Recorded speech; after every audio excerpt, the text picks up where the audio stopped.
Yo. Oh, what's going on, y'all? Glad I was able to get back to a regular intro. And you know what? I ain't even gonna front. There's people out here. You know what? I don't even care. There's people out here today. I'm not as self-aware today. It was some people in the parking lot in their cars chilling. But I don't care. I said I'm gonna do my intro anyway. You know what? When it comes to, I've learned, but it's just hard for us to do. When it comes to like vlogging, talking on the camera in public, talking to yourself, see like you're talking to yourself, you always think somebody's looking at you. But to be honest with you, ain't nobody worried about you. So if you want to start a YouTube channel, if you're thinking about doing it, if you're thinking about vlogging in public and, speaking in front of a camera, ain't nobody worried about you. They're worried about the message you're going to portray on the camera. If you're sending out a positive message, don't worry about the people who judge you if you're vlogging in public. Oh, man. All right, y'all. I just left a spot and I'm on my way to another spot. It is 4th of July. It's Friday. And yes, I'm working at 2 different spots today. I don't care about no daggone fireworks. I don't care about no cookouts. I'm getting ready to go make that dough. I'm getting ready to get me some holiday pay. That's how I gets down. I work holidays for that holiday pay because nobody don't want to work. So I will gladly pick up a shift or 2. So I'm leaving Delaware right now. I'm headed on my way to Maryland. I got a Delaware story.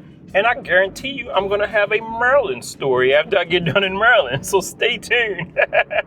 Remember I told y'all the cultures are so different. The cultures are so different. Right now I'm in Delaware near the beaches. The vibe, the culture down here, it's a nice chill vibe. Everybody's got it's a beachy vibe. It's a retiree vibe. I work with nothing but retirees from different states. Everybody's from somewhere else. I had Pennsylvania, Jersey, Florida, Bel Air, Maryland. I've had all states today. When I meet somebody in Delaware, my first question is where you're from. I never did that when I lived in Baltimore. I never asked people where you're from when I meet them in Baltimore. You were just from Baltimore. You were from Baltimore City. You didn't migrate and relocate to Baltimore. Ain't nobody doing that. Ain't nobody moving to Baltimore City. But when it comes to Delaware, y'all, woo, man, everybody is flocking. Because they are building. That's some new construction right there. Everybody is flocking because they are building and building and building. It's not stopping. It's not stopping. But I'm on my way to Maryland now where the vibe is going to be different. It's more of it's not a beachy vibe on the area of Maryland that I'm going to. It's more of a Baltimore Orioles. a lot of watermen. It's people talk about crabs and stuff like that. The problems of Maryland. That's what they talk about. Oh man. So anyway, y'all, let's talk about the lessons I learned in Delaware. Okay? Learned a lot of lessons in Delaware. Had a lot of good people. Oh, yo, I got a mob story. In case you're wondering, I stopped at Wawa. Watermelon mango smoothie. You heard me. Watermelon mango smoothie.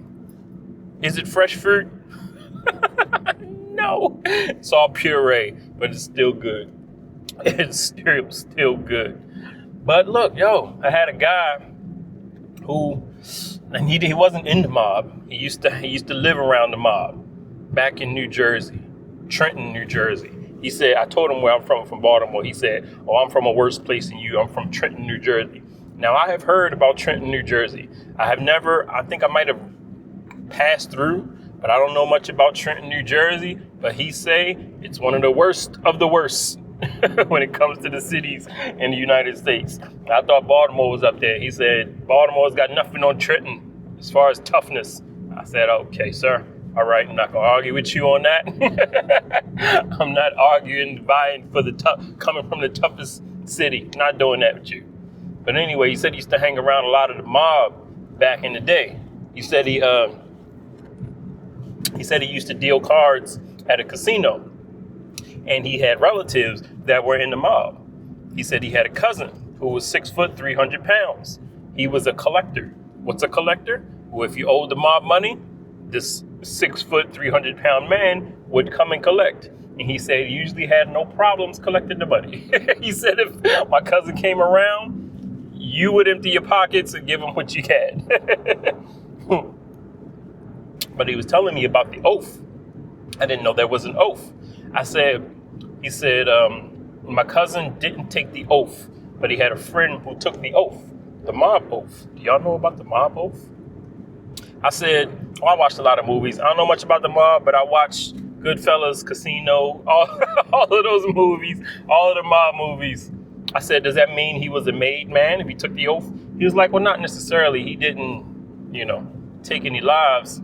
However, he said the oath meant, this is what he said. I don't know mob rules. He said the oath meant if you take the oath of the mob, you have to do whatever they ask you to do. No ifs, ands, or buts. No, no saying no. Meaning, he said, if you have to cause harm, if you were told to cause harm to your mother, you had to do it. He's not saying that happened, but he said that's how serious it was. If you were told you had to cause harm to your friend, your brother or sister, your mother, your family, you had to do it. That's part of the oath. I said, I don't know about that. That doesn't sound like a good oath. He was like, yeah, he said his cousin took it, but he had a friend who didn't. He said his cousin's day job, when he wasn't collecting for the mob, he worked in a meat factory. And you know what he did? Let's just say he killed pigs. That's what he said, killed pigs. But do you know what he said he did? He said he hit him. He punched him. He was like so big and so strong, he, instead of using the machinery they use for, I guess, the slaughter, he would punch them with his fist. Take them out, one shot. This is his words. You know how stories get exaggerated. This is the story he told me. I said, oh, that's interesting. But he said he misses the good old days. He said you don't realize you're in the good old days when you're experiencing the good old days. Oh, man. Fun stuff, y'all. Fun, interesting stories. I met a couple people today who love Florida. I know Florida. I've been to Florida a few times. Let me know how y'all feel about Florida. I know a lot of y'all have been to Florida. I've been to Florida multiple times. It's nice. It's nice. It's a nice place. The weather, people always say the weather is perfect. I don't know about that. I didn't experience perfect weather while I was there. It was hot, not perfect. Maybe they're saying because it's nice all year round. They don't experience the cold of the winter. I guess that's what they mean. But there are a lot of people who really enjoy living in Florida. I met a couple people today who miss Florida. They say Delaware can't compare to Florida when it comes to retirement because there's so much to do. I said, okay, we got a few things. But I know Florida is Florida, all right? But today's video, y'all, I want to talk about business. In my time working with the older adults, I come across a lot of former and current business owners, okay? Former and current business owners. Today's lesson isn't a lesson, it isn't a complicated lesson. It's a very simple lesson when it comes to business. Very simple. Very simple. And I'm sharing this lesson because it's simple, all right? I am not a big business owner. I have a small business. This is part of my business, what I'm doing right now. But I have a small business. But the gentleman who I'm going to tell you about told me this little nugget about business when it comes to business. He said when it comes to business, don't ever start a business or think about starting a business to make money. That's like don't worry about that. This was what he said. He said, don't worry about making money. Don't worry about starting a business to make money. Don't do that. Don't even, if you're thinking about your business being that way, you probably should have started. I'm listening to this lesson he's giving me because he's had multiple businesses. He said, you want to think about helping people. You want to think about fulfilling a need. Okay? This is what he said. He said he was I can't remember what he did. I think he, ran a shop or something. But he was good. He was a handyman. He was good with his hands. He was good at fixing things. And he said just one random day, he said him and his wife decided to go out to eat. And he said they sat down in the booth and they enjoyed a meal. But he said one thing kept bothering his wife. She was sitting on a seat that was torn.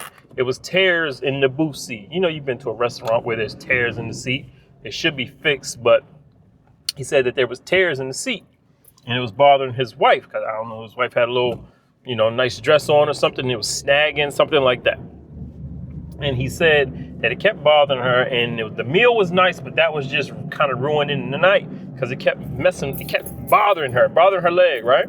So he said, he, being a handyman, he wanted to just check it out, see what was going on. So he checked it out, he saw it, and he said that the owner or the manager of the restaurant, like they do, they go around and check on people, see how they doing, came and checked on him, and he told him, he said, man, this seat's kind of messed up. He said, I can fix it for you. He said, I can fix it for you. And he said the store manager took his number, and he brought his stuff over, his tools, he brought something to cover over it or something. He fixed it, okay? He basically fixed the tear in the seat. And the manager was so impressed that he told him, he said, hey, I could use you. This was the start of his business. He went on to become a person that fixed restaurant upholstery in booths and chairs all over Delaware.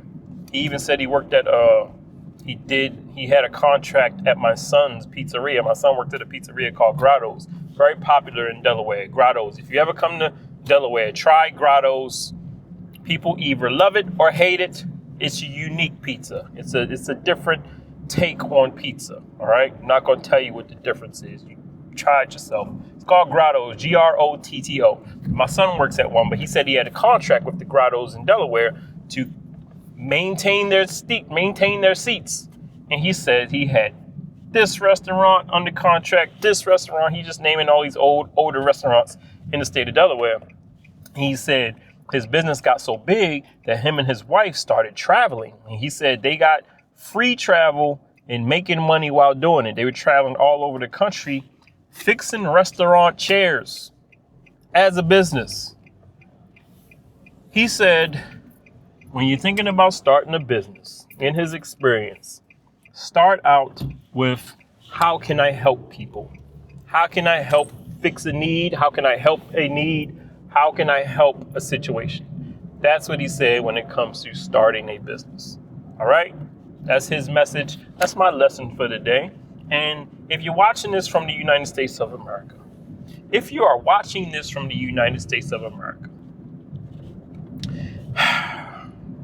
you are in a unique position. You are in a very unique position in the United States of America. Is it something that's not normal or natural to all of us? No. But if you study the history of America, America benefits and America rewards business owners.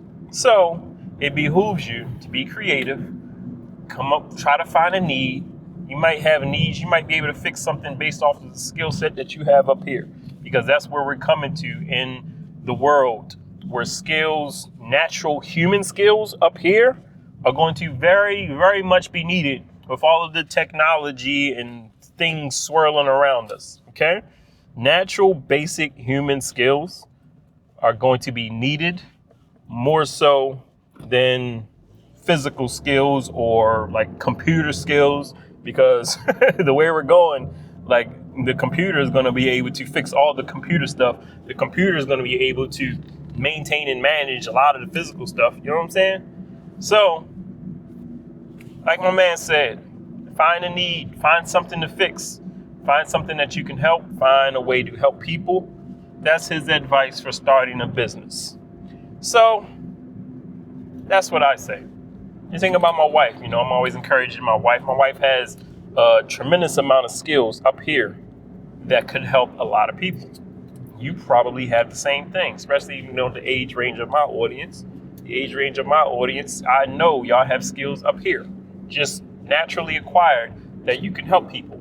And when it comes to businesses, man, keep in mind, people don't. I read up on this. I've done some research. Okay, I don't just learn from my patients. I read too. I don't just learn from the older folks. I read too.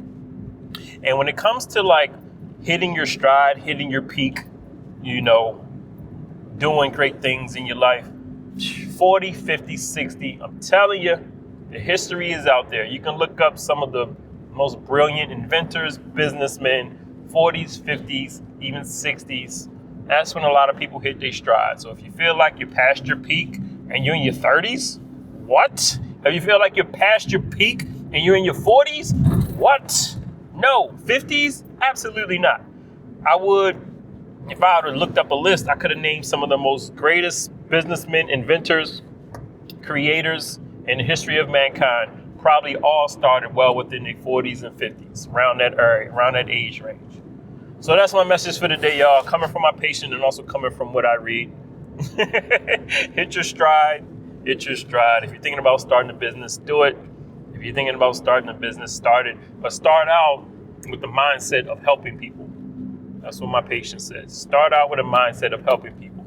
Like he helped the person with the ripped booth seats. I hate ripped. Don't you hate ripped booth seats when you go eat at a restaurant? Who doesn't hate ripped booth seats or chair seats? You got to keep your booths nice and plush. The cushions on the seat. You want a nice, comfortable dining experience. You don't want to be sitting on some ripped up cushions, all frayed and haggard. But anyway, y'all, that's my message for today. I appreciate y'all for coming through. As always, you know what to do. Make sure you respect your elders. I should have turned that way. Or am I the right way? Okay, I'm good. It just had a circle, y'all. Hey, y'all, they put in a lot of circles in Delaware. So we are getting used to circles, all right? You know circles, you know the roundabouts, you know, where you got to get off at your turn.